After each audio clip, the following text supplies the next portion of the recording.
Assalamualaikum warahmatullahi wabarakatuh. Apa kabar Anda semua? Kembali berjumpa dengan saya, Hersuno Arif. Perkembangan dunia politik Indonesia ini banyak sekali yang tidak terduga ya. Banyak sekali kejutan-kejutan yang muncul. PDIP misalnya sebagai partai pemenang pemilu, bahkan di survei-survei disebutkan sampai sekarang elektabilitasnya itu tetap teratas.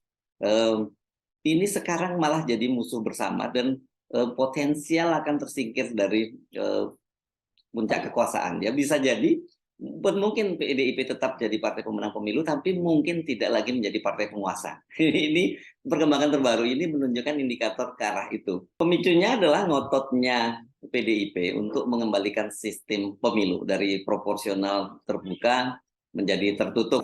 Ada pengurus PDIP ini tingkat cabang ya di Jawa Timur yang menggugat ke Mahkamah Konstitusi, dan pada waktu itu kan disebutkan juga ada kader Nasdem dan sejumlah perorangan yang kini tengah mengajukan judicial review ke Mahkamah Konstitusi untuk mengembalikan sistem proporsional, sistem pemilu dari proporsional terbuka menjadi tertutup. Dan kalau lihat argumen yang diajukan oleh para penggugat ini agak aneh karena mereka ini atas nama perorangan, tetapi bahasanya itu adalah bahasa kepentingan dari partai politik ya. Kenapa? Karena menurut mereka bahwa dengan sistem proporsional tertutup itu membuat ya terbuka, maksud saya proporsional terbuka seperti sekarang itu membuat sistem kaderisasi di partai itu tidak berjalan dengan baik. Di luar juga ada soal-soal money politik dan kemudian juga saling bunuh di antara para caleg gitu ya. Tapi bahasanya ini menurut saya ini agak memang secara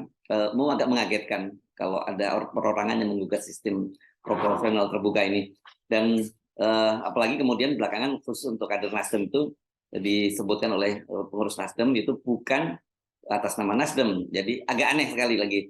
Nah, kalau dari PDIP ini kelihatannya kan ini jelas karena PDIP sebagai partai tentu tidak punya legal standing untuk menuntut itu karena mereka kan pembentuk undang-undang. Jadi ya bisa disimpulkan bahwa ini sebenarnya memang policy dari PDIP untuk menggugat itu. Apalagi kita tahu beberapa waktu sebelumnya, jauh sebelumnya itu PDIP melalui sekjennya Hasto Kristianto sudah berkali-kali menyuarakan pentingnya untuk kembali dari sistem proporsional terbuka kembali menjadi proporsional tertutup. Jadi sebenarnya ini adalah kepentingan dari PDIP sebagai partai, dan karena apa alasannya pada waktu itu salah satunya ya tadi sama dengan kaderisasi, dan kemudian yang paling banyak dikemukakan oleh Hasto Kristianto adalah adanya money politik gitu ya, karena dengan sistem dan kemudian menjadi politik mahal ya karena dengan sistem politik yang dengan sistem proporsional yang terbuka. Menurut Hasto itu berdasarkan riset itu dia mengacu pada salah satunya disertasi yang pernah dibuat oleh mantan sekjen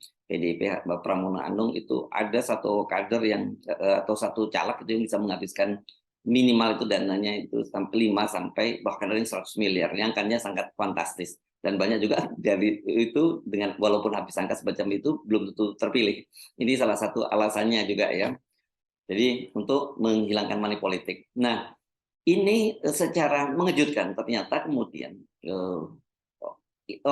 usulan dari PDIP ini ditolak oleh 8 parpol, dan yang menginisiasi itu adalah Partai Golkar, ketua umumnya dalam hal ini Erlangga Hartarto. Dan kita tahu kan ini sekarang adalah Golkar ini adalah partner koalisi PDIP di pemerintahannya Jokowi Ma'ruf. Erlangga Hartarto menginisiasi pertemuan menjadi tuan rumah pertemuan yang berlangsung di Hotel Dharma Wangsa. Dan ini kemudian dalam pertemuan itu ini menarik karena kemudian 8 parpol ini kan di situ ada tentu saja ada maksud saya PKS, ada Demokrat, dan tentu ada Nasdem. Ini yang selama ini jadi lawan politik dari partai-partai pengusung pemerintah karena menyebal ya mendukung Anies Baswedan pada Pilpres. Nah, sekarang mereka bertemu bersama, dan dalam pertemuan kemarin itu Ketua Umum Partai Amanat Nasional PAN Zulkifli Hasan bercanda bahwa ini ada koalisi baru gitu ya, dan sekjen dari Partai Nasdem Joni G Plate itu menimpali ya, jadi iya ini bisa jadi dasar dari terbentuknya koalisi baru gitu, maksudnya begitu ya. Walaupun Zulkifli Hasan itu bercanda, sesungguhnya ini bisa menjadi satu indikator ya awal berantakannya koalisi pemerintahan Jokowi Ma'ruf dengan pilar utama PDIP. Tapi nanti variannya banyak ya. Ini variannya termasuk juga kita akan bicara bagaimana konflik antara Megawati dengan Jokowi berkaitan dengan Pilpres 2024 nanti ya, terkait siapa yang akan dicalonkan sebagai calon presiden dari PDIP. Munculnya koalisi, kita sebutnya dalam peti ya, munculnya koalisi dari 8 partai ini, siapa sih yang pernah menduga ya? Dan juga seperti kita ke beberapa waktu yang lalu, siapa yang pernah menduga juga bahwa tiba-tiba Nasdem, ini salah satu partai pengusung pemerintahan Jokowi selama 2 periode, dan Surya Paloh itu dikenal sangat dekat hubungannya dengan Jokowi, tiba-tiba menyempal dengan mengusung Anies Baswedan sebagai calon presiden. Ini juga nggak pernah kita duga. Jadi setidaknya ada 2 peristiwa besar yang menjadikan indikasi bahwa sebenarnya koalisi pendukung pemerintah Pak Jokowi itu tidak solid-solid amat ya. Ini mereka bersatu karena kepentingan pragmatis. Ketika nanti kemudian ada kepentingan pragmatis lain yang membuat mereka bisa berantakan. Tadi satu, yang jelas yang pertama tadi Nasdem yang mengusung Anies Baswedan. Yang kedua sekarang adalah koalisi 8 parpol dalam menolak sistem proporsional tertutup ya. Nah, kalau kita kembali kepada Anies Baswedan ini, yang saya kira ini yang paling yang jauh lebih esensial ini kan.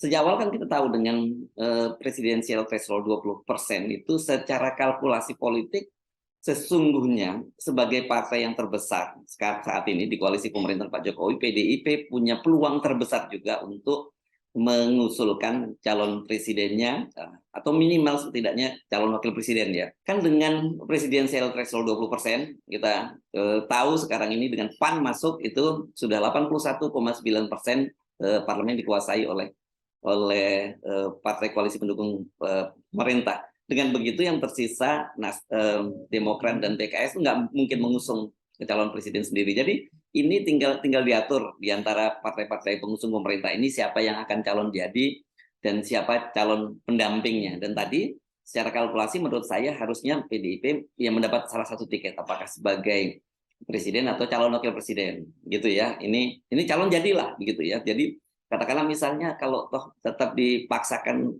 Puan Maharani yang menjadi calon presidennya atau calon wakil presidennya, pasti juga akan jadi. Karena apa? Karena nanti calon lawannya itu dipastikan disiapkan calon yang secara elektabilitas itu tidak sekuat Puan Maharani dengan pasangannya. Kira-kira begitu ya.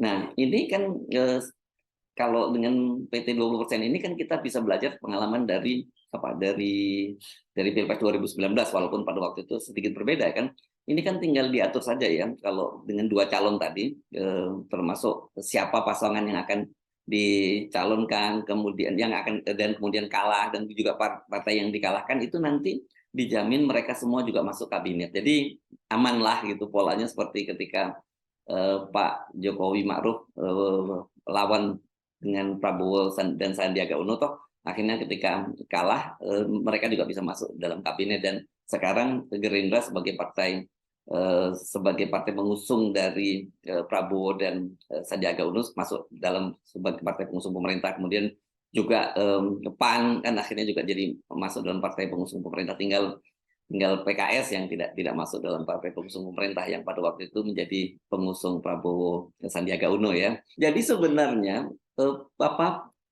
menuju pemilu 2024 itu semua sudah ditata dengan rapi ya, mulai dari presidensial threshold 20%, bahkan kemudian yang terbaru adalah itu satu untuk menyingkirkan calon-calon potensial dalam hal ini kemudian Anies Baswedan.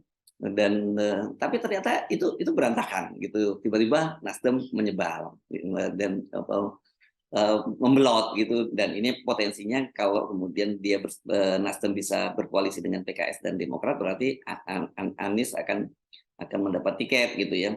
Dan kedua, sebenarnya kalau kita ngomongin soal Anies kan juga ada skenario itu perpanjangan masa penundaan pemilu 2022 dan 2023 itu disatukan menjadi pemilu serentak, pilkada serentak pada tahun 2024. Ini juga bagian dari upaya menjegal Anies. Itu pun kelihatannya juga skenario-nya tidak berjalan, karena kalau kita lihat safari Anies Baswedan ke berbagai daerah ini luar biasa sekali. Walaupun lembaga-lembaga survei itu menggelontorkan opini publik itu bahwa sekarang Ganjar itu tetap yang tertinggi elektabilitasnya, orang juga nggak terlalu percaya ya, karena dengan lihat realitas misalnya bagaimana membandingkanlah kunjungan Ganjar ke daerah dengan kunjungan Anies ke daerah itu ya seperti bumi dengan langit.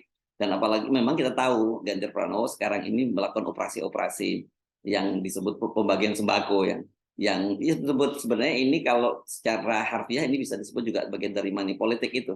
Tapi tetap saja opini publik ini yang dibangun oleh lembaga survei ini tidak cukup meyakinkan publik, karena bagaimanapun juga kunjungan Anies Baswedan ke berbagai daerah, safari Anies Baswedan ke berbagai daerah itu terus disambut dengan masa yang melimpah. Ini kita tunggu, karena ini kita kelihatannya pada bulan ini atau awal bulan depan Anies akan kembali melakukan safari ke berbagai daerah. Jadi semuanya itu jadi berantakan.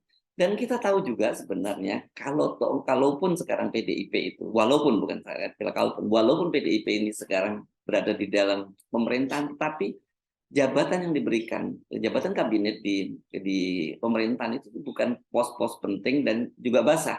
Misalnya pos Kementerian Dalam Negeri yang sebelumnya pada pada kabinet pertama Jokowi dipegang oleh kader PDIP, malah diserahkan oleh Pak Jokowi ke Tito Karnavian, ini mantan Kapolri gitu.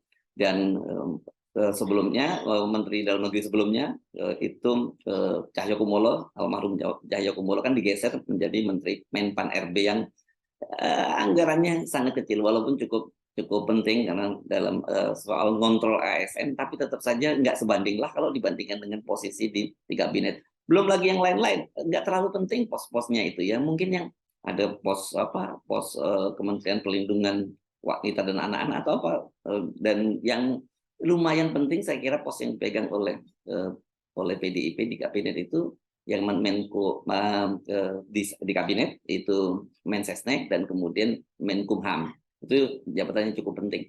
Tetapi yang portofolio yang strategis dan kemudian retret basah seperti kementerian katakanlah Kementerian Perdagangan atau apa, itu semua dipegang oleh kader dari partai lain. Apalagi Jokowi, ini kan Jokowi presiden ini selalu disebut oleh PDIP sebagai petugas partai, tapi realitasnya sebenarnya Ibu Megawati juga tidak bisa mengembalikan sepenuhnya Pak Jokowi. Justru yang lebih kita melihat, justru yang lebih berperan mengendalikan Pak Jokowi itu adalah Pak Luhut Panjaitan gitu ya. Ini salah satu figur yang tidak disukai oleh Ibu Megawati dan sebenarnya berusaha dibendung untuk tidak masuk kabinet, tapi akhirnya masuk kabinet juga. Dan kita kan tahu sekarang ini apa-apa semua diserahkan ke Pak Luhut. Jadi sebenarnya sekarang de facto itu yang mengendalikan pemerintahan itu ya Pak Luhut gitu. Jadi bukan PDIP. Nah, sekarang ini kalau kita bicara soal capres, Jokowi itu kan juga malah jadi penghalang ambisi Megawati untuk meneruskan Trah Soekarno ya, dengan menggadang-gadang Ganjar Pranowo sebagai calon presiden untuk skocinya ya kalau dia tidak bisa melanjutkan kekuasaannya dengan 3 periode. Kan isu 3 periode inilah, isu memperpanjang masa jabatan ini juga membuat renggang atau hubungan antara Pak Jokowi dengan Ibu Mega itu panas dingin gitu ya, kadang-kadang panas, kadang-kadang mendingin. Tetapi sampai sekarang tetap saja itu belum mulus, belum bisa sepenuhnya Megawati itu mengendalikan Pak Jokowi sebagai presiden. Dan saya kira mungkin tidak akan bisa mengendalikan karena ini kan sudah hampir di akhir masa jabatan Pak Jokowi. Jadi balik lagi kalau kita bicara tentang PDIP ini sebagai partai pemenang pemilu, partai terbesar, dia sesungguhnya tidak terlampau mengontrol jalannya kekuasaan. Jadi kalau kita balik lagi ke koalisi tadi, koalisi 8 parpol yang pro proporsional terbuka, saya mesti wanti-wanti jangan dianggap ini soal yang sederhana. Walaupun tadi Zulkifli Hasan cuman bercanda bahwa wah ini bisa jadi koalisi baru, tapi itu bisa jadi kalau terus bergulir bisa jadi serius loh ya.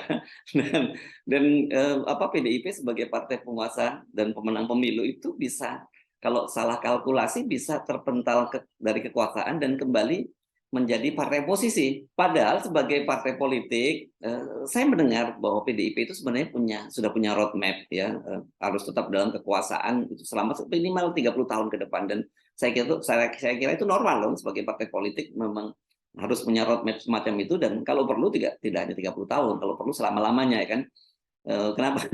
PDIP pasti punya pengalaman yang tidak enak ya, jadi oposisi sepanjang Orde Baru, kemudian sempat sebentar berkuasa di era Megawati, dan kemudian waktu itu 4 tahun ya menggantikan Gus Dur sebagai presiden, dan kembali menjadi oposisi selama 2 periode di masa pemerintahan SBY. Dan sekarang ini 8 tahun menjadi partai penguasa dalam selama kekuasaan Jokowi, tapi seperti saya paparkan sebelumnya, ya berkuasa tapi nggak berkuasa penuh gitu ya. Jadi wajar kalau sekarang ini PDIP sedang merancang itu tahapan-tahapan untuk terus berkuasa dan memenangkan lagi pemilu ini. Dan sejauh ini sebenarnya tahapan-tahapan yang mereka lakukan itu sudah berjalan mulus. Pertama kan seperti kita kutip lah disampaikan oleh Ketua KPU Hasyim Asyari kan, awalnya itu kan ada wacana untuk parpol lama dan parpol baru itu semua diverifikasi, tapi kemudian partai-partai lama menginginkan agar partai lama itu tidak perlu diverifikasi, yang perlu diverifikasi adalah partai lama tapi tidak lolos parlemen. Itu disetujui, dan di situ itu bagian PDIP juga diuntungkan. Yang kedua, ini kalau ini betul-betul ide dari PDIP, yakni untuk nomor urut tidak diubah. Ini keinginan Ibu Megawati, yang keinginan Ibu Megawati seingat saya ini disampaikan ketika beliau sedang mengadakan kunjungan ke Korea Selatan. Ini pun juga diikuti. Jadi PDIP tetap mempertahankan nomor urutnya nomor 3 ya. Anda pasti bertanya, apa sih pentingnya nomor urut? Nomor urut itu penting karena ini kan berkaitan dengan apa? Dengan satu kata suara, posisi nomor di dalam kertas suara yang kalau nomor urut kecil itu akan ada di lembaran pertama, dan yang nomor yang kedua itu apa ya, semacam entah apa namanya yang disebut sebagai ini ya, dalam top of mind publik, jadi recall-nya gampang. Oh, orang ingat nomor 3 PDIP. Nah, itu gampang, dan partai-partai lama yang punya nomor urut kecil itu relatif diuntungkan dalam hal ini adalah PDIP. Nah, ini yang ketiga, ini adalah sistem yang saya kira ini jadi pamungkas dari paket-paket tadi, sistem proporsional tertutup. Logikanya ya, ini seharusnya bukan hanya PDIP loh yang diuntungkan dengan sistem proporsional tertutup ini, karena partai-partai lama juga yang sudah punya brand kuat sebagai partai, ya mereka tidak perlu jualan lagi caleg gitu ya. Jadi tinggal jualan partai, nanti siapa yang akan menjadi calon anggota legislatifnya yang mengatur itu adalah internal partai. Logikanya harusnya partai-partai lama itu juga diuntungkan. Tapi kan dinamika partai lama itu memang berbeda dengan PDIP ya. Buat mereka ini kalau sistemnya proporsional tertutup bisa jadi ini merugikan secara internal. Itu terjadi gontok-gontokan secara internal, ini akan sangat kencang ya. Konflik internal sangat kencang karena bisa jadi nanti mereka yang lain tidak akan bekerja, hanya mereka-mereka yang berada dalam calon nomor urut nomor peci nomor jadi, dan bagi mereka yang di luar nomor jadi atau nomor sepatu itu nggak akan bekerja. Ini tentu merugikan partai. Beda dengan PDIP ya, yang saya kira sejauh ini PDIP itu memang sudah punya ceruk tersendiri, dan harus diakui mau tidak mau itu memang mengandalkan cerah Soekarno dalam hal ini ya. Diakuilah bahwa banyak sekali kader-kader PDIP itu yang sangat diuntungkan dengan segmen yang sudah terbentuk, yakni segmen nasionalis dan juga segmen terah Soekarno. Tentu dalam hal ini yang diuntungkan itu juga partai-partai yang fusi ya, di situ partai-partai seperti Partai Katolik, Partai Kristen itu sangat diuntungkan dengan mengandalkan terah Soekarno. Kalau mereka tidak bergabung dalam PDIP, mungkin partai-partai Kristen dan Partai Katolik itu nasibnya bisa sama seperti Partai Damai Sejahtera gitu, yang sekarang sudah hilang dari peredaran ya. Jadi mereka sangat sadar bahwa mereka betul-betul mengandalkan terah Soekarno. Jadi ya internal PDIP itu relatif nurut semua gitu, dan buat mereka, buat elitnya ini akan menguntungkan dengan sistem proporsional tertutup ini. Nah, kalau kita kemudian bicara parpol-parpol lain itu tadi melakukan penolakan terhadap sistem proporsional tertutup yang diusulkan oleh PDIP, kita harusnya jangan melihat hanya pada sistem pemilu proporsional terbuka atau tertutupnya persoalannya. Ini bisa juga kita lihat sebagai bentuk ketidaknyamanan mereka sebenarnya berkoalisi bersama dengan PDIP. Jadi kalau kita tahu kan sekarang ini koalisi terbentuk di pemerintah Pak Jokowi ini kepentingan pragmatis, termasuk seperti Golkar, Gerindra, dan Nasdem itu masuk di koalisi ini lebih pada kepentingan pragmatis. Jadi kalau sekarang kemudian ada 8 partai yang menentang PDIP, ini bisa jadi embrio perpecahan yang cukup serius di pemerintahan. Dan ini sebenarnya embrio ini juga bisa terlihat dari sudah dibentuknya KIB ya, Koalisi Indonesia Bersatu yang terdiri dari Golkar, PAN dan P3 yang dipastikan ini akan mengusung capres yang berbeda dengan yang diusung oleh PDIP. Kalau Anda memahami secara genealogis dan kemudian kita menengok ke belakang, memang ya secara genealogis ini sesungguhnya kebanyakan partai-partai yang yang ada ini masih menggambarkan pengelompokan 3 partai besar pada masa orde baru ya. Dan pada waktu itu kan ada Golkar, P3 dan PDIP. Faksi terkuat saya kira tetap Golkar ya. Dengan pecahan atau derivatnya itu ada Gerindra. Jangan lupa orang seperti Prabowo adalah juga kader Partai Golkar, ada Nasdem, Surya Paloh juga yang berasal dari Golkar, dan sebelumnya juga ada Hanura, itu juga Golkar. Bahkan sesungguhnya Demokrat ini juga bisa kita kelompokkan dalam sebenarnya ini derivat dari Partai Golkar. Ini kalau kita ingat dulu di masa Orde Baru ada namanya jalur ABG, jalur ABRI, birokrasi dan Golkar, kekaryaan ya. Jadi tetap saja mereka ini derivat dari Golkar. Jadi sesungguhnya mereka ini relatif bisa lebih mudah bekerja sama. Kalau toh ada ego masing-masing pribadi, ada ego Pak SBY, ada ego Surya Paloh, ada ego tokoh-tokoh Golkar lain, saya kira termasuk Erlangga Hartarto, tapi sebenarnya mereka relatif bisa bekerja sama gitu. Bagaimana dengan Pak Jokowi yang disebut sebagai petugas partai? Beliau akan cenderung lebih kemana? Kalau lihat kita konflik-konflik yang terjadi dengan Ibu Megawati selama ini, ya saya kira sebenarnya Pak Jokowi pasti akan lebih cenderung ke mereka ini. Dan kita tahu juga KIB ini kan juga koalisi yang dibentuk oleh Pak Jokowi sebagai skocinya ya, skoci berhadapan dengan PDIP. Dan sekali lagi kalau kita ngomong Pak Jokowi, kita tidak bisa tidak menyebut nama Luhut Panjaitan, dan ini adalah tokoh Golkar. Jadi secara umum kalau pengelompokannya mungkin lebih ke sana gitu ya. Sementara bagaimana dengan partai-partai lain yang berafiliasi dengan Islam, misalnya P3, PAN, apalagi PKS ya. Pasti mereka ini akan lebih sulit ya untuk bekerja sama dengan PDIP. Jadi ini sekarang ini ya, kalau pengelompokan 8 parpol atau koalisi 8 parpol menentang sistem proporsional tertutup yang diusulkan oleh PDIP itu, kalau PDIP tidak bisa mengelolanya secara hati-hati ini, dan kalau kemudian koalisi pemerintah ini pecah berantakan, maka PDIP itu bisa ditinggal sendirian. Jadi ini memang perkembangan terbaru ini sangat menarik sekali, dan kita bisa simpulkan sementara ini dalam kasus sistem proporsional terbuka dan tertutup itu PDIP sekarang menjadi musuh bersama. Apakah itu juga nanti akan terwujud dalam Pilpres 2024, akhirnya ternyata PDIP ditinggal sendirian dan menjadi musuh bersama? Who knows, kita tidak tahu. Banyak sekali hal-hal yang mengejutkan dalam dunia politik Indonesia. Saya Arif. Sampai jumpa lagi. Wassalamualaikum warahmatullahi wabarakatuh.